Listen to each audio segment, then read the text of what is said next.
واحد، اتنين، تلاتة، أربعة، خمسة، 10,000 جنيه عملتهم في أسبوعين. هل الكلام ده حقيقي ولا لأ؟ الكلام ده حقيقي. النهاردة هقولك إن شاء الله على 4 طرق من خلالهم لو أنت طالب في كلية عملية صعبة تقدر تحقق دخل مادي إن شاء الله. في 4 طرق النهاردة هتكلم عنهم، وبإذن الله الناس اللي بتتابع الحلقات بتاعتي من زمان عارفة كويس جدا جدا إن المعلومة اللي أنا بقولها موثوقة، وكمان بساعدك فيها بإذن الله. إن شاء الله على مدار الحلقة هنتكلم على 4 طرق هتخليك تاخد إن شاء الله أكتر من 10,000 جنيه في الشهر بإذن الله. حلقة مهمة جدا جدا لكل طالب بيحقق إن هو يكون له دخل مادي ويقدر يحقق يعني فلوس من حاجة بس دراسته بتحتم عليه إن هو ما يشتغلش بعيد. النهاردة أقول لك على 4 طرق في الجامعة كمان من خلالها تقدر تحقق دخل مادي، وكمان هتساعدك بنسبة 100% على التليجرام. انت بس تختار الطريقة اللي ان شاء الله هتحس ان هي هتفيدك وان انت تقدر تعملها وتكتب لي باذن الله، وباذن الله هساعدكم كلكم. حلقه مهمه جدا جدا لكل الطلبه اللي بتحلم يكون لها دخل مادي باذن الله. الفلوس دي كلها هتكون معاك واكتر كمان لو انت طبقت الطريقه او ال4 طرق اللي انا اتكلمت عنهم. طريقه واحده بس هتعجبك وتطبقها. انا هكون معاك على التليجرام ان شاء الله، وهقول لك ازاي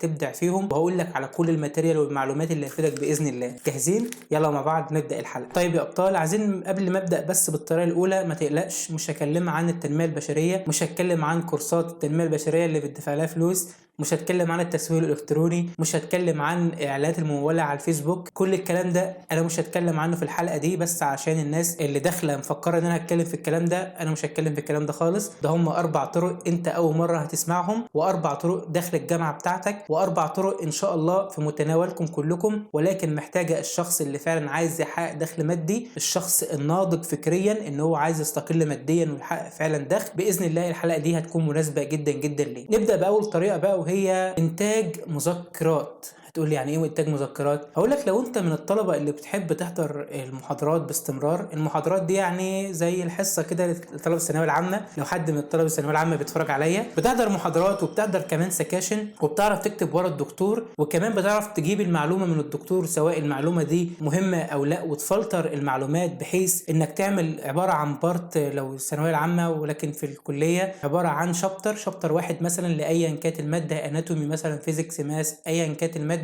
تبدا تعمل لها وتلخصها بطريقه كويسه، وبتبدا تروح تتعاقد مع مكاتب جنب الجامعه بتاعتك بياخدوا هم 30% وانت بتاخد 70%، مقابل ان هم يعملوا اعلان للطلبه الدفعه بتاعتك ان في مذكرات مع حل امتحانات للماده، وبتبدا تبدا تجيب مثلا افكار امتحانات سابقه لنفس الدكتور، تبدا تلخص القوانين بطريقه مفصله عن الشابتر الاول، تبدأ تحط كل المعلومات في الشابتر الأول عن المعلومات في الشابتر الأول، تعمل شابتر كامل متكامل من حل امتحانات لكمان لمسائل كمان لحل الكويزات. الحاجات دي بتفرق مع الطلبة بشكل كبير جدا جدا. مجرد بس ما تحطها في المكتبة كل الطلبة تروح تشتري المذكرة بتاعتك دي. ليه بقى؟ لأنك أولا أنت طالب زيك زيهم فهتقدر توصل المعلومة أكتر، كمان مش كاتب كلام معقد زي الدكتور أو المعيد، فبالتالي هم هيخشوا ليك لأنك أنت جايب لهم الزتونة، وغير كده كمان حاطط لهم مسائل امتحانات. فبالتالي فكرة ان المذكرة تنجح فكرة بنسبة 100%. مش شرط بس مادة واحدة بس، ممكن تعمل اكتر من مادة، ولكن الطريقة دي بجد نفعت مع ناس كتير جدا جدا. صحابي شغالين في الطريقة دي وبيكسبوا مكاسب كبيرة جدا، مش شرط 10,000 بل تفوقوا لاكتر من 20,000 في الشهر. بالتالي لو انت فعلا الشخص اللي بتحضر المحاضرات باستمرار وعندك فكرة انك ازاي تكتب مذكرة، انا ان شاء الله على التليجرام هساعدك بنسبة 100%. هقول لك على كل البرامج اللي تستخدمها، هقول لك على التمبلتس المجانيه اللي انا ان شاء الله هديها لك ببلاش فري مني ليك عشان تبدا المشروع بتاعك. هكون معاك اول باول باذن الله، اي ثغره هكون معاك فيها ان شاء الله، وهحل لك كل حاجه باذن الله بحيث ان انت تبدا في المشروع ده، تبدا تعمل دخل مادي منه ان شاء الله. انا مش هتكلم كتير في الموضوع ده. لو الطريقه دي عجبتك اكتب لي على التليجرام وانا ان شاء الله هساعدك بنسبه 100% في الطريقه دي. فاول حاجه انتاج المذكرات شيء كويس جدا جدا وبيجيب فلوس بطريقه كويسه جدا جدا، وغير كده انت بتذاكر وكمان بتحل امتحانات، فمفيش اجمل من كده. الطريقه التانية يا باشا واللي انا شغال فيها الحمد لله من اجمل الطرق اللي هتسمعها في حياتك، من احلى المشاريع اللي انا دخلتها بصراحه في الجامعه واستفدت منها بشكل كبير جدا جدا، هي انتاج التيشيرتات لمشاريع التخرج. كان في دفعه سنه 5 عندنا محتارين جدا عايزين يروحوا دار ازياء معينه، بس البادجت هيبقى عالي جدا جدا، يكاد يكون يوصل لمبلغ جبار. ولكن واحد صاحبي اتفق معايا قال لنا ايه رايك ان احنا ممكن نعمل التيشيرتات دي، احنا نجيب القطن ونجيب التيشيرت ساده. وانا عندي واحد صاحبي مصمم جرافيك في الجامعه كمان معانا، زميلنا محمد خالد، بوجه له تحيه. نعمل احنا المشاريع، نعمل احنا المشروع ده، ونعمل لهم التيشيرت بلوجو معين خاص بالجامعه بتاعتهم، هما كانوا في صيدله، ونعمل لهم كده تيشيرت جبار. الفكرة كانت في الأول بصراحة خفت جدا، الفكرة غريبة، ولكن لما بدأنا فيها والحمد لله اتنفذت وعملنا أكبر، يعني عملنا فعلا تيشيرت من أجمل التيشيرتات كانت في مشاريع التخرجات اللي فاتت. الطلبة اللي بعد كده طلبوا مننا إن احنا نعمل لهم مشاريع التخرج، وشغالين فعلا على الطلبة الجديدة اللي دخلت سنة 5 حاليا في مشروع التخرج بتاعها. احنا كنا حاطين إن احنا هنكسب 10% بس من قيمة اللي احنا واخدينه، بل بالعكس احنا كسبنا 4 أضعاف المبلغ اللي كان في مخيلتنا إن إحنا نكسبه. فمشروع التخرج ده رحنا لمكان بيبيع القطن، بيبيع قطن صافي 100%، تيشيرت صافي سادة. رحنا من مكان معين كده وعملنا اللوجو خلاص، ورحنا مطبعة وطبعنا تيشيرتات، وكانت شكلها كويس جدا جدا وجميلة جدا جدا وعجبت الطلبة، وكمان شغالين على الطلبة التانية. لو انت عندك الروح ده وعندك ان تقدر تعمل فعلا المشروع ده، هساعدك انا. هقول لك على الاماكن اللي احنا جبنا منها التيشيرتات، هقول لك على ارخص الاماكن اللي تطبع من خلال الطبعه بتاعه التيشيرتات، هقول لك كمان على كل المعلومات اللي هتفيدك في المشروع ده. وغير كده كمان انا هكون معاك على التليجرام باذن الله. ولكن تبقى عندك الكرياتيفيتي اللي عندك اللي تخلي الطلبه اللي بعد كده ان شاء الله تقول لك انا عايزك انت تعمل لي مشروع التخرج بتاعي، تعمل لي التيشيرت بتاع التخرج. فبالتالي لازم يكون عندك سنس واحساس انك تعمل حاجه كواليتي عاليه وشكلها كويس، بحيث ان تجذب الناس بعد كده. انت تشتغل اول مره بيبقى ليك مالكش سمعه، ولكن بعد كده انت نفسك بيبقى ليك السمعه ان كل الناس تبدا تطلبك عشان تعمل لهم تيشيرتات التخرج بتاعتهم. وقد يكون احنا شغالين حاليا على جامعات تانية كمان، وكمان عملت براند باسمي باسم القناه كمان، وانتجت فيه تيشيرتات للقناه. هسيب لكم برضك اللينك في الديسكريبشن تتفرجوا عليه. ولو انت شغوف بالموضوع ده وشغوف بالمشروع ده، باذن الله اكتب لي على التليجرام، واكتب لي كمان هنا على التعليقات، وهقول لك على جروب التليجرام ان شاء الله اللي هيخليك ان شاء الله تنطلق نحو اجمل مشروع ممكن تسمعه في حياتك، هو انتاج تيشيرتات مشاريع التخرج للطلبه. المشروع بقى رقم 3، وهو من المشاريع اللي كانت يعني حقق صدى كبير جدا جدا في الجامعه بتاعتي وكل الجامعات اللي جنبنا، وهو عمل سندوتشات في الجامعه. في 4 طلبه ما شاء الله عليهم، بوجه لهم تحيه، منا خليل، محمد مجدي، ساره سلامه، وكمان محمود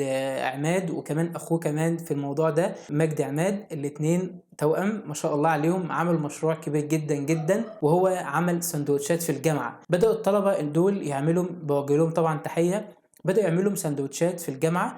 عملوا في بيتهم طبعا، عملوا مشروع كده صغير في بيتهم ان هم يعملوا السندوتشات دي ويبيعوها في كل كانتينات الجامعه بتاعتنا. خد طبعا الموافقه من رئيس الجامعه، وكمان موافقه من الكانتينات، وطبعا مفيش حد اعترض تماما.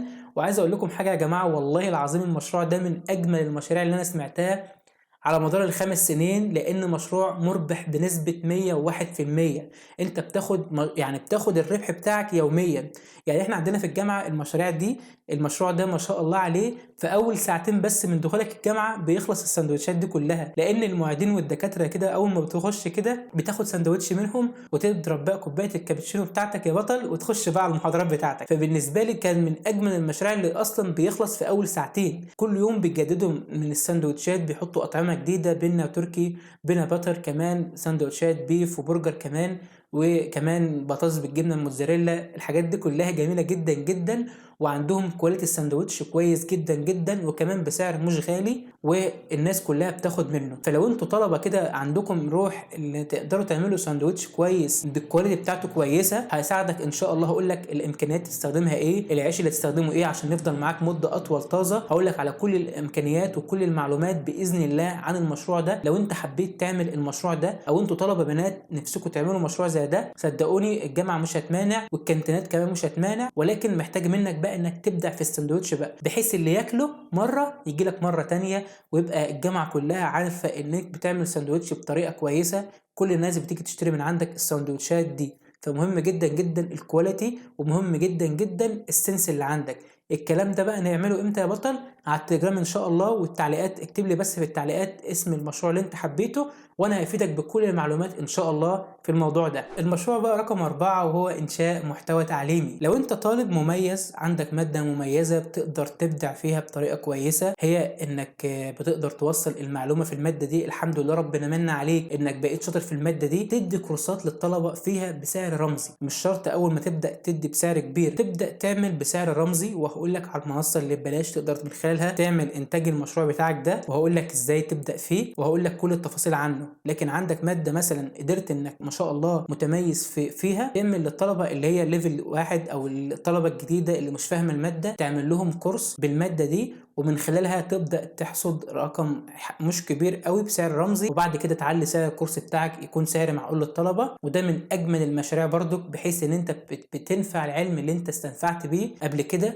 وبتاخد من خلاله فلوس. وغير كده كمان انت بتتعلم كمان، يعني دايما الاديوكيشن عندك عالي، يعني بتتعلم على طول باستمرار. فمن اجمل المشاريع اللي الطلبه برضك عاملاها. دول 4 مشاريع يا جماعه في الجامعه، داخل جوه الجامعه كلهم مشاريع سهله جدا، مش محتاج منك تسويق الكتروني، مش محتاج منك اي حاجه غير ان انت فعلا تبدا فيها. المشاريع دي كلها انا معاكم باذن الله.